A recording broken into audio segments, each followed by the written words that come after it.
Hey everyone, Tactics here, continuing my Season 2 Dungeon Guide series, where this time we're taking a look at the returning Battle for Azerokk dungeon, the Motherlode, including all the changes made going into Season 2, as well as important trash and boss abilities that your group should be aware of. I've got videos just like this one for every other dungeon coming out this season, plus I've got a lot more content coming over the next few weeks, including Keystone Legend route walkthroughs with commentary and Liberation of Undermine raid boss guide, so if those sounds like things you want to see, make sure you are subscribed to the channel.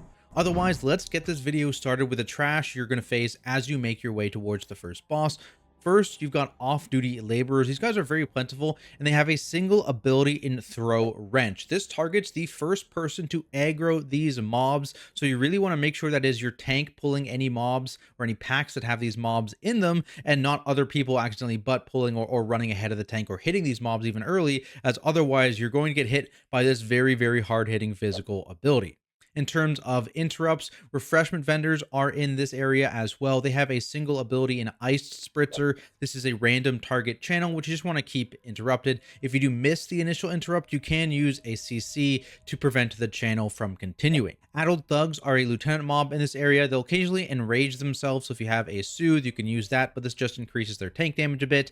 And otherwise, they have a random target ability in Uppercut. This should puts a circle around a random player and deals physical damage to them and anyone in that circle, and also knocks them back a decent way, so make sure you don't get pushed into any other trash packs. One of the more important mobs to be aware of are the Hired Assassins. These guys have a kick in Toxic Blades, which will give the mob a buff that allows them to apply stacking poison with their abilities, which is very dangerous when they channel Fan of Knives. This just channeled ticking damage to your entire group, so make sure you kick Toxic Blades, and make sure you're ready to use a CC on this mob to interrupt the Fan of Knives channel. Mech Jockeys are another mob in this area, and they basically do nothing until they get to low health, at which point they'll try and run to the closest mech that is deactivated nearby and use Activate Mech to jump inside it. Just use CCs here to delay this cast. It doesn't stop it from casting, but it does delay the mob a bit, and make sure you kill this mob before it completes it. If you're unsuccessful, this mob will turn into a mechanized Peacekeeper, which there are already a few in this area as well. So they have the Tear Gas ability, which just shoots a bunch of circles that create puddles on the ground.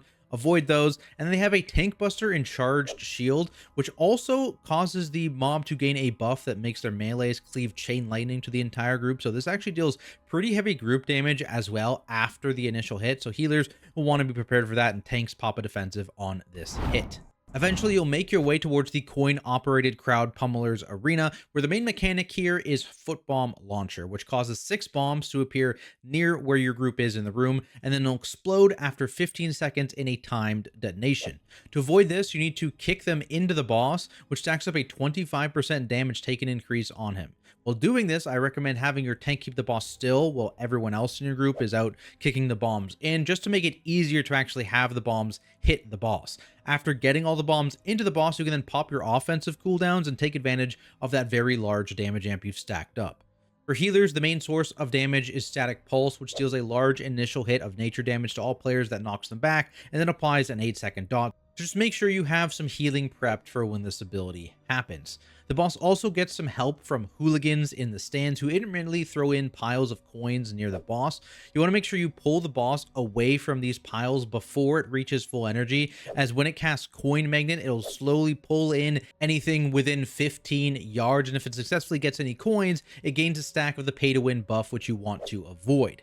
I recommend starting the boss near the entrance of the room where you come in, and then you slowly rotate around the room as coins are spawned until you get towards the exit, where hopefully you're able to defeat the boss.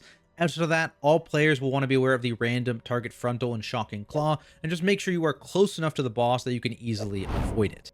Moving past this boss, you're entering a mining area where the most dangerous mob by far are the Azerite Extractors. For tanks, these guys have Puncture, which just puts a bleed on you, so be aware of that. Use defensives or bleed cleanses as needed. But for everyone else, there's the Rapid Extraction channel. This lasts for 5 seconds, deals very heavy group damage over that duration, also spawns a bunch of circles you want to avoid, so make sure you have healing ready, and defensives, especially if you're targeted by any other ability while this Rapid Extraction is happening. Speaking of what those other abilities could be, there's an interrupt here in the Venture Co. Earthshapers. They have the Rock Lance ability, just a random target hit, so you really want to make sure you are keeping that interrupted. Stone Furies are also in this area, and they actually have 2 kicks. One is Tectonic Barrier. This puts up a magic shield on themselves that prevents them from being interrupted. So interrupt that or purge it if you have that. And it's really important that this is removed or prevented before their next cast, which is Furious Quake, which deals a heavy nature hit to the entire group. So make sure that cast is always, always, always interrupted. You have a purge. Otherwise, your group is in for a bit of a bad time. There's also a mini boss up the bend here before the next boss, and that is Taskmaster Ascari. There's a bunch of different abilities here, but just if it is tanks, you want to be aware as this auto attacks will apply a stacking bleed to you, and then at low health, you'll also gain a damage buff, so it gets even more dangerous for you. And on top of that, just throughout the encounter, this guy will occasionally cast Overtime, which enrages not only itself, but all nearby mobs, getting 30% haste, and this does stack. So you really want to make sure you have Soothes available for this pack, and you can just kind of chain soothe probably this mini boss, as the other mobs aren't too scary. And other than that, it'll just occasionally charge a random player and do an AoE hit that you just want to make sure you're avoiding. After defeating the mini boss, you'll find Azerokk waiting at the top of the hill, which is a boss fight all about ad control. To start, there's 2 Earth Rager mobs with the boss, which can't be tanked and just fixate random players, applying a stacking bleed in Jagged Cut on their melee swings. Every so often, the boss will target one of them with Azerite Infusion, healing it to full health and empowering it in the process. This breaks the fixate as well as any active crowd controls on the mob and allows it to be picked up by the tank, but at the same time causes it to deal 50% additional damage and pulse for group damage every 2 seconds. Luckily, this buff also causes the Earth Rager to take 150% additional damage itself, which is important as you need to kill it before the boss casts Resonant Quake, which is a party-wide nature hit. Otherwise, that hit gets empowered by an Azerite Aftershock, which likely leads to a wipe. So make sure your group has damage ready when the empowerment goes out and everyone swaps to the empowered ad. There's also no need to focus Earth Ragers down outside of the empowered one, as the boss does occasionally use Call Earth Rager when reaching full energy, which resummons up to 2 Earth Ragers if none are alive. Instead, I recommend using things like knockbacks, slows, and stuns to prevent the unempowered Earth Rager from reaching its fixate target, allowing you to instead focus your damage into the boss or the empowered Earth Rager. If needed, you can use long-term CCs on these mobs, and there's also a couple fracking totems near the entrance of the boss room, which you can use to lock down these Earth Ragers for 1 minute. Just keep in mind that this CC, as well as some other CCs you could use, do break on damage, so you need to make sure you pull the boss away from the mob that you are CCing if you want it to stay CC'd. Other than that, there's another random target frontal on this boss fight in Tectonic Smash. Just make sure your group is ready to avoid it. Making your way down the hill, there's a few new mobs to be aware of. The first are the test subject. These are just little rats, and they'll just gain additional physical damage the longer they're alive. You're not usually too worried about this because they have very low health and they die quite quickly, but if for some reason these guys live a very long time, tanks will want to make sure you use a defensive. The caster in this area are the Venture Co. Alchemists. They will occasionally shoot out poisons on random players in Caustic Compound, so have a poison spell ready, and if you don't have a poison spell, just be prepared to use a defensive if another ability targets you at the same time. In terms of what you're kicking, it's Transmute Goo, which targets a random player and turns them into a slime for 10 seconds, so you want to make sure you interrupt this, and if you do miss it, luckily it can be removed by a magic dispel if it didn't target your healer. Ventrico Masterminds are the lieutenant mob in this area, and they will channel Mind Lash into a random player, so this is one of those times where you probably want to pop a defensive here if you're targeted, especially if you already have a Caustic Compound debuff.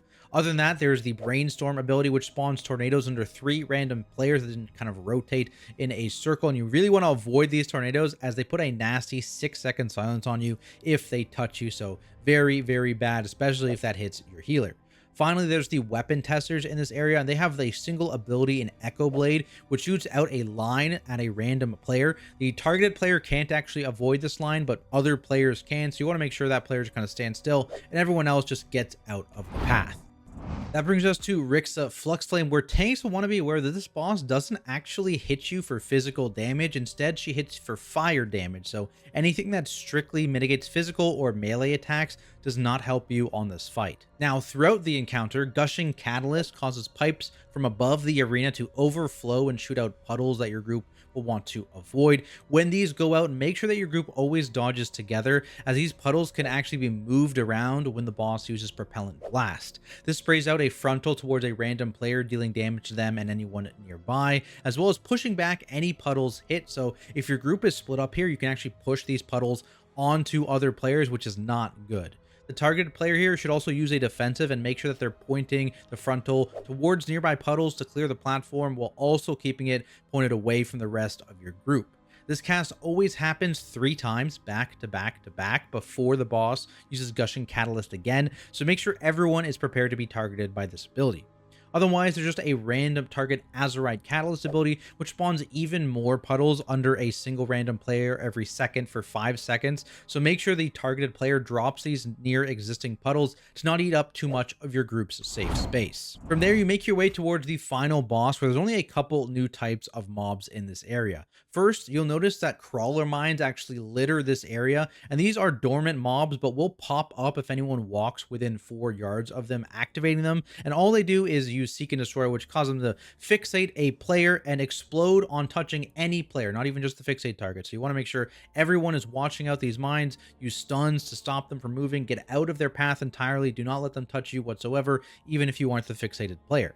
Venture War Machines are the lieutenant mob in this area. They will spawn more crawler mines and automatically activate them, so beware of those. And then you also have the group damage ability in Charged Shot. This just ticks for 3 seconds and deals pretty heavy group damage, so make sure your healer is ready and use defensives here as needed. Other than that, there's just the Ordnance Specialist, which just uses Artillery Barrage to call down circles on players every so often, so just avoid those. That brings us to the final boss, Mogul Razdunk, who shortly after being pulled will summon 2 Boomba bots, which are important to watch as they will intermittently shoot micro missiles across the arena, which are circles you need to avoid. Where they shoot is based on the bot's current position, with each of them aiming at this section of the arena directly in front of them. So make sure your entire group moves into one of the safe spots on the platform before they fire, which is indicated by them glowing. These bots do move as well shortly after shooting their barrage of missiles, so you'll need to adjust your positioning throughout the encounter. To eat into your space a bit more, there's a couple other mechanics. First is Homing Missile, which targets a random player and explodes in a 20-yard AoE when it reaches them or after 10 seconds. If you have a combat drop ability, you can actually use this to trigger that missile explosion early. Just make sure you are away from your party when you do this so you don't debuff all of them.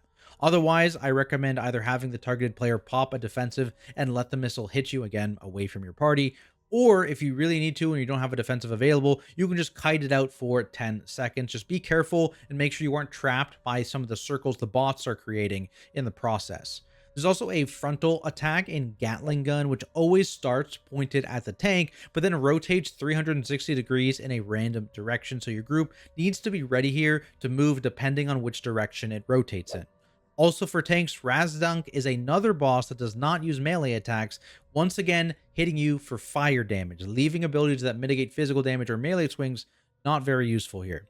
Now when the boss reaches 50% health, he'll become immune and start the intermission phase, summoning 2 Venture Sky Scorchers and throwing 3 big red rockets somewhere into the arena.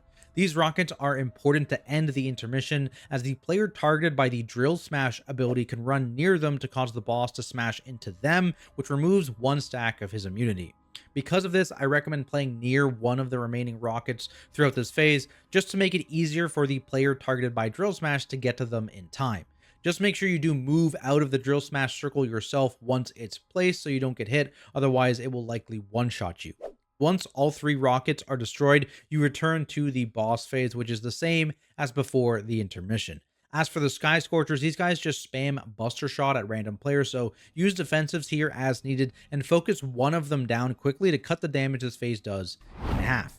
But there we have it, guys. Hopefully you found this video useful, and if you did, be sure to leave a like and subscribe for more content like it, including more dungeon guides, route walkthroughs with commentary, raid boss guides, and much more. As always, none of this would be possible without the support of all of my Patreons. Appreciate everything you guys do for me. Otherwise, thanks to everyone for watching, and I'll see you all in the next video.